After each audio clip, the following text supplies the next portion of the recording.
السلام علیکم ورحمۃ اللہ وبرکاتہ۔ بسم اللہ الرحمن الرحیم۔ حضرت عبداللہ بن مسعود رضی اللہ تعالی نبی صلی اللہ علیہ وآلہ وسلم سے بیان کرتے ہیں کہ آپ صلی اللہ علیہ وآلہ وسلم نے فرمایا، جب تم میں سے کسی بھی شخص کی موت کسی علاقے میں لکھی گئی ہو تو اللہ تعالیٰ اس کے لیے اس علاقے کی طرف کوئی کام پیدا کر دیتا ہے۔ جب وہ اپنے مقام کی انتہا تک پہنچ جاتا ہے تو اللہ تعالیٰ اسے فوت کر دیتا ہے۔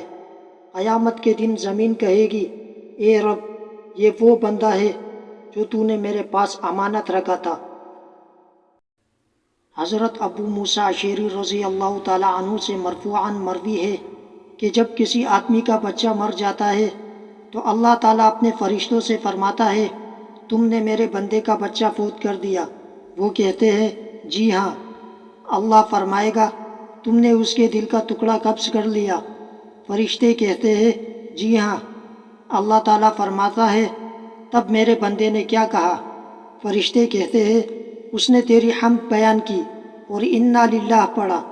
اللہ تعالیٰ فرماتا ہے، میرے بندے کے لیے جنت میں ایک گھر بنا دو اور اس کا نام بیت الحمد یعنی تعریف والا گھر رکھ دو۔